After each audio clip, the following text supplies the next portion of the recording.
이거 세 번째 경험이죠. 개업 공인중개사를 대상으로 중개업 경영 기법 및 경영 정보죠. 이게 이제 컨설팅업이거든요. 컨설팅업인데 이 컨설팅 같은 경우는 오로지 개업 공인중개사를 대상으로 이게 이제 이 지문에는 이게 핵심이에요. 그러면 일반인을 대상으로 컨설팅한다 이건 틀려버리고 아니 프랜차이즈요. 이건 프랜차이즈예요. 경영 정보적으로 상담이 컨설팅이고 이건 프랜차이즈. 그러면 일반인을 대상으로 경영 기법 및 경영 정보를 제공한다. 이건 틀리고 그 다음에 공인중개사를 대상으로 한다. 이것도 틀려요. 우리가 앞에서 배웠지만 오로지 개업 공인중개사를 대상으로 하는 거예요. 개업 공인중개사 사장이잖아요. 이분들을 대상으로 하는 것이지 공인중개사를 대상으로 한다. 일반인을 대상으로 한다. 이건 틀립니다. 상담은 일반인이 가능하다는 거 구별하셔야 되고 그 다음에 네 번째 경우도 이거예요. 상업용 건축물 주택. 이것도 상가구 주택이네. 분양 대행을 가능합니다. 상가구 주택 분양 대행이 가능하다. 근데 이제 토지 분양 대행을 가능하다 그러면 틀려버려요. 토지 분양 대행을 할 수 없어요. 여기서 분명히 상업용 건축물 주택이라고 표현하고 있어요. 근데 법인이 토지 분양 대행을 할 수 있다. 이 지문은 틀리다고. 토지는 못합니다. 상가구 주택을 분양 대행할 수 있다. 이걸 여러분들이 알아두시면 되고 그 다음에 그 밖에 중개업에 부수되는 업무로서 대통령령이 정하는 업무 이게 뭐냐면 이 사업체 소개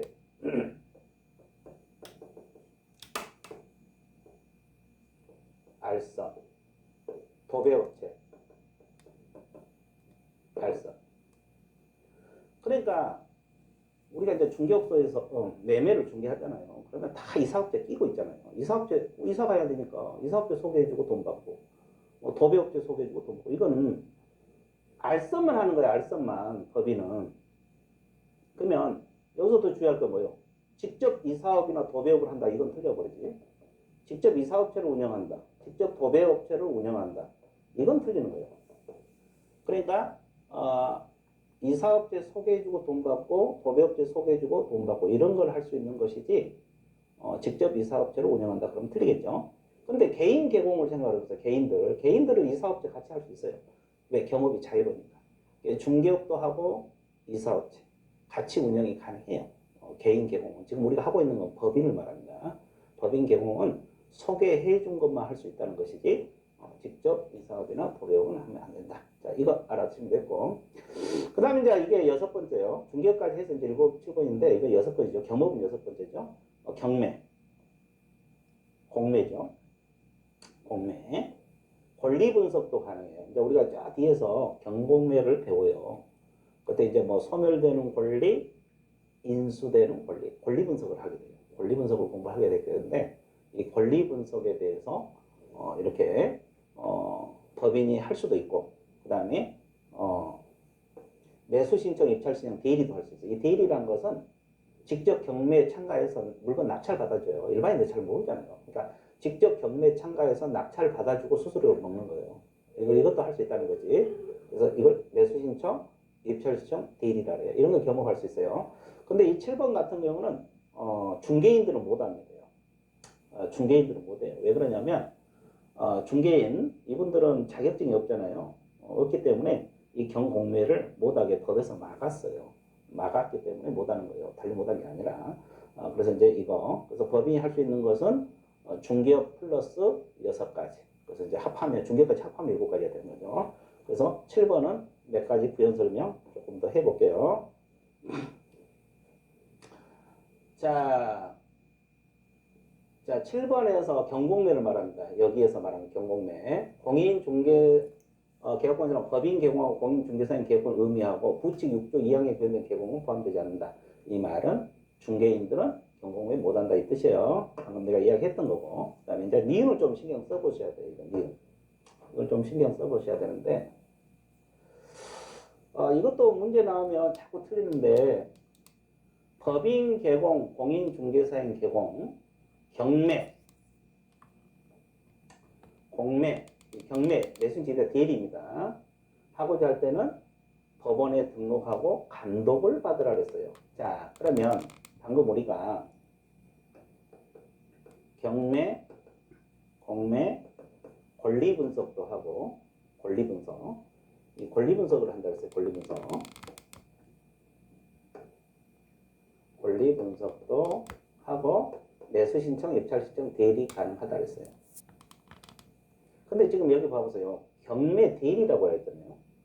그러면 경매 대리를 할 때는 법원에다가 경매 대리 한다고 등록을 해야 돼요. 그리고 법원은 감독을 받도록 되어 있어요. 근데 여기서 경매 권리 분석할 때 과연 법인을 등록을 해야 되느냐, 이 문제가 제기돼요. 이 경매 권리 분석을 할 때 법원에 등록해야 되냐? 등록하지 않습니다. 등록하지 않아요. 그리고 공매 권리 분석할 때는 법원에 등록하느냐? 이것도 등록하지 않습니다. 등록하지 않고도 겸업할 수 있는 거예요. 그리고 공매 대리 있잖아요. 공매 대리. 공매 대리도 법원에 등록하지 않고도 겸업할 수 있어요. 그러면 법원에 등록하고 감독을 받는 것은 오로지 경매 대리할 때만 그렇습니다. 오로지 경매 대리할 때만 법원에 등록하고 감독을 받는 것이지 경매 권리 분석 해줄 때도 법원에 등록하지 않고도 겸업할 수 있고 공매는 권리 분석이든 대리든 무조건 법원에 등록하지 않습니다. 자, 이것도 수험생들 대충 공부하면 자꾸 틀리게 되죠. 그래서 간단하게 공부하는 방법은 경매 대리만 등록하는 거예요. 경매 대리. 그러니까 경매 권리 분석도 안 하고 공매는 무조건 안 하고도 겸업할 수 있다. 이것만 좀 주의를 해주면 돼요. 니은 좀 신경 써주셔야 돼요. 그 다음에 이제 겸업에 대한 보수가 나와 있는데 겸업 있잖아요. 방금 배운 6가지 뭐 상담이랄지 분양 대행이랄지 이런 것은 중개 보수 규정을 적용하지 않아요. 왜냐하면 중개가 아니거든요. 겸업이지. 중개가 아니기 때문에 관련 법에 규정이 있으면 그 법을 따르고 없으면 합의. 그러니까 상담 5분 해주고 1억 받아먹어도 된다는 거지. 예를 들어서 상담 5분 해주고 능력만 있으면 1억 받아먹어도 우리 법에 걸리지 않는다는 거죠. 그 이유는 중개업이 아니기 때문에 이건 겸업이기 때문에 그렇습니다. 그래서 이제 이 중개 보수 규정이 적용되지 않는다는 말. 그리고 법인 개공이 중개업 6가지 외에 겸업 위반했다는 소리죠. 겸업 위반하면 등록이 취소될 수 있어요. 임의적입니다. 취소될 수 있다는 것은 필요적이 아니라 임의적. 취소될 수도 있고 안 될 수도 있다. 우리는 과목마다 제재가 들어있어요. 아니, 그 내용마다 제재가 있는데 이 겸업은 시험에 자주 나오기 때문에 제재도 시험에 자주 나오고 있어요. 반드시 기억을 해주시면 되겠습니다. 자, 그러면 개인 개공 보세요. 이게 이제 공인중개사인 개공하고 중개인들을 말하죠. 이분들은 겸업이 자유롭습니다. 그래서 중개업 외에 다른 업무 원칙적으로 영위할 수 있다. 이 말은 겸업이 자유롭다 이 말이에요. 근데 예가 있어요. 우리 공인중개사법에서 못하게 한 규정이나 다른 법에서 못하게 하는 규정이 있을 때 이때는 겸업할 수 없어요. 그럼 우리 공인중개사법에서는 뭐가 못하냐면 우리가 저 뒤에서 보이는 금지행위를 배워요. 하지 말라는 거. 중개대상물 매매를 업으로 하는 행위 하지 말라. 그러면 매매업을 못하는 거예요. 개인 겸업이 자유롭지만 또 하나 다른 법을 예를 들면 소송법 생각하면 돼요. 소송법이라지 더 쉬운 것을 예를 들면 변호사법 이야기해 드릴게요. 그게 더 쉽겠네. 그러니까 변호사법 이야기하면 소송법보다 변호사법 이야기하면 생각을 해보세요. 변호사법상 변호사 업무는 변호사들이 해야 되거든요. 이건 당연하죠. 변호사법. 이게 가장 쉬운 예네. 변호사법상 변호사 업무는 변호사들이 해야지. 그러면 그 개인 개업 공인 중에서 경업이 자유롭다 해서 그 경험할 수 없는 거죠. 이런 건 못해요. 그러니까 이런 예를 들면 그렇다 이 말이죠. 다른 법은 뭐 여러 가지 있겠지만 이런 거 우리 법에서 못하겠을 때는 못합니다. 이거 빼고는 경업이 자유롭습니다. 중개인도 마찬가지. 근데 중개인도 마찬가지인데 중개인은 거기에 추가된 것이 경공매 아까 못한다 그랬잖아요. 경공매는 법인하고 공인중개사인 경공만 할 수 있다. 중개인은 경공매 못합니다. 이런 것은 이제 못하게 되는 거죠. 자, 그 다음에 특수법인 또 우리가 항상 법인 공부할 때는 특수법인 따라고 있잖아요. 지역농협, 지역산림조합 이런 거. 특수법인은 아까도 얘기했지만 본래 업무 그래서 예를 들어서 농협은 농협 업무가 되겠죠. 그리고 해당 법령에서 규정한 농지만 중개할 수 있다 이런 것만 겸업할 수가 있다. 이렇게 그래서 6가지 아까 6가지 겸업 6가지는 못합니다. 특수법인은 겸업 6가지 못해요. 그래서 이제 원래 본래 업무 농협 업무고 해주시면 되겠습니다. 자, 그래서 겸업은 끝났고 이제 지금부터는 이제 고용인에 대해서 공부를 해 보도록 하겠습니다. 자, 고용이 뭐예요? 이 고용인이란 것은 이 고용인이란 말은 개업공인중개사 밑에 취업한 사람 말이에요. 이게 개업공인 사장이다 그러면 이 취업한 사람이 소속공인중개사도 있고 중개보조원이 있습니다. 이건 자격증 가지고 취업한 사람, 없이 취업한 사람. 이걸 이제 직원으로서 이 소공을 고용인이란 말을 써요. 고용인 종류가 이거죠. 직원들을 말하는 거죠. 개업공인 사장입니다. 고용인에서 공부를 해볼 건데, 자, 고용인 의의가 나와 있어요. 의의하고 종류 나와 있는데, 뭐 의의는 대충 아는 거고, 종류, 소공하고 중개보조원 이분들이 고용인이다. 이렇게 생각하면 돼요. 이런 간단하게 정리를 해봤습니다. 자, 그 다음에 고용인의 비교가 나와 있죠. 고용인의 비교가 나왔는데 우리가 고용인 공부할 때는 일단 공통점하고 차이점 공부해야 돼요. 그럼 공통점이 뭐냐? 소속공인중개사하고 중개보조원의 공통점 알아요. 소속공인중 보조원의 공통점이 뭐냐? 고용의 임의성. 이분들은 반드시 고용 안 해도 돼요. 둘 수 있다는 거예요. 소공 보조는 둘 수 있어요. 여러분들 요즘 들어서 좀 경기가 안 좋으니까 중개 없어서 직원 안 두고 혼자 하시는 분들이 의외로 많아요. 혼자서 집 보러 갈 때는 문 닫아놓고 뭐 전화는 뭐 연결해 놓으면 되잖아요. 휴대폰으로 연결해 놓고 혼자 운영하시는 분들 되게 많아요. 직원들 뭐 경기가 좋으면 직원 두면서 하면 되는데 뭐 경기 안 좋으니까 혼자서 하시는 분들이 많고 그래서 소속공인 중에서 보조는 둬도 되고 안 둬도 관계가 없습니다. 이거 하나. 그리고 고용인 수는 제한이 없어요. 과거에는 보조원을 제한을 둬서 몇 명 이상 고용하지 말라 이런 게 있었거든요. 근데 지금은 소속공인 중에서 보조원은 능력 닿는 대로 고용할 수 있어요. 뭐 100명 고용했을 수도 있고 능력 없으면 안 둘 수도 있고 제한이 없습니다. 이건 다 공통점. 그 다음에 고용을 하거나 고용관계가 종료되면 신고를 해야 돼요. 이게 고용은 고용신고고 종료는 종료신고라 그래요. 자, 그러면 개공이 소공 보조원을 고용했을 때는 교육을 받도록 해야 돼요. 그러니까 이 교육은 소속공인 중개사 같은 경우는 실무교육 받도록 해야 되고 실무교육이라고 있죠. 보조원 같은 경우는 직무교육을 받도록 해야 돼요. 이제 개공이 시켜야지. 교육 받고 언제까지 신고를 해야 되냐? 업무 개시 전까지. 고용 신고가 들어가야 돼요. 업무 개시 전까지. 그래서 여기서 이제 수험생들이 또 자꾸 흔들리는 게 고용 신고하고 종료 신고를 자꾸 헷갈려. 고용 신고는 업무 개시 전까지 신고를 해야 됩니다. 고용했다고. 그리고 종료 신고는 10일 이내 하도록 했어요. 그래서 좀 뒷문장에 뒷장에 나와요. 그래서 좀 이따 보기로 하고. 일단 고용 신고는 업무 개시 전까지 해야 되는데 이 전자문서로 가능합니다. 요즘 인터넷으로 안 되는 거 거의 없잖아요. 그래서 전자문서로도 고용 신고가 가능하다는 거. 됐어요? 그리고 이제 소속공인중개사는 또 자격증을 가지고 있는 사람이잖아요. 근데 과연 소속공인중개사를 고용했을 때 자격증 사본을 제출해서 증명을 해야 되냐? 그건 아니라 그랬죠. 내가 이야기했지만 위조, 변조 이런 것 때문에 자격증은 무조건 등록관청에서 확인 들어갑니다. 그러니까 앞에서 볼 때 자격증 주는 사람이 시도지사라잖아요. 그래서 이제 마포구청장 등록관청에서 서울시장에게 예를 들어서 그분이 자격증이 있냐 없냐 확인 들어가요. 그래서 자격증은 소공을 고용했을 때 자격 확인을 요청해서 해야 된다. 그래서 확인 사항이고 또 결격 사유가 있냐 없냐, 그 교육 수료 여부 이런 건 다 확인을 하게 돼 있어요. 이런 거 한번 가볍게 봐주시면 좋겠습니다. 자, 그 다음에 우리가 이제 고용할 때 소속공인중개사 보조원을 애국인으로 고용해서 쓸 수도 있어요. 애국인도 우리나라에서 자격 취득할 수도 있고 또 자격증 없은 사람이 보조원으로 갈 수도 있거든요. 그래서 이제 이분들을 고용했을 때는 애국인을 고용해서는 결격사유 있는지 없는지 결격사유에 해당하지 아니함을 증명한 서류를 첨부를 해야 돼요. 우리가 앞에서 등록할 때도 마찬가지고 우리나라 사람들은 결격사 있냐 없느냐를 조에 들어갑니다. 관계기관에 조에 들어가요. 관계기관에.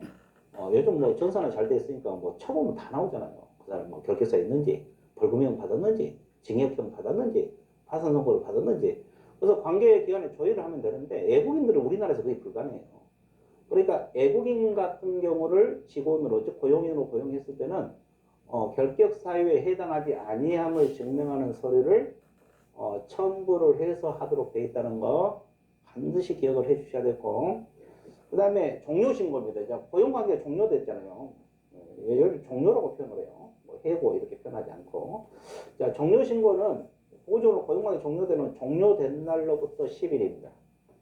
자, 고용신고는 업무 개시 전까지고, 종료신고는 10일 이내. 이 이내라는 것은 내가 뭐라 그랬어요? 사후신고라 그랬어요. 종료되고 나서 10일 이내 사후에 신고를 하도록 되어 있어요. 신고. 이게 종료신고입니다. 종료신고.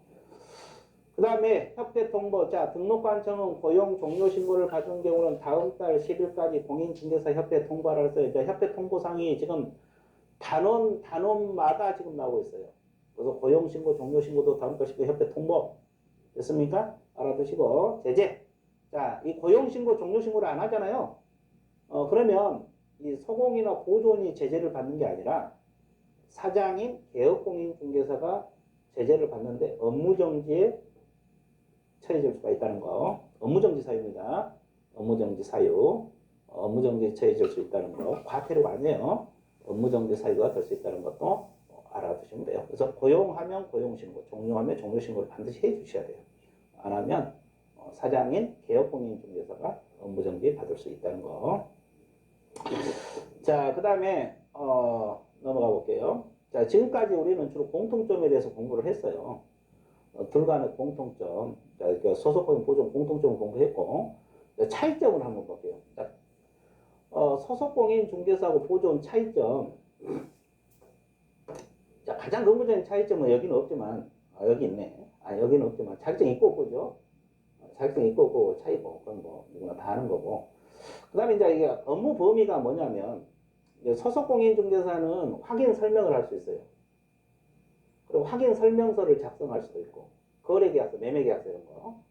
이런 거 작성을 주요 업무를 수행할 수 있다는 거죠. 이거 원래 개업공인중개사 할 일이잖아요. 사장이 할 일인데, 소속공인중개사가 직접 소재지 면적, 물건 조사해서 설명, 또 거래가 끝나면 확인 설명서 쓰고, 또 매매계약서, 이런 거래계약서도 쓰고, 이게 다 해요. 그러니까 사장이 할 일을 다 하는 거죠. 개공이 할 일을.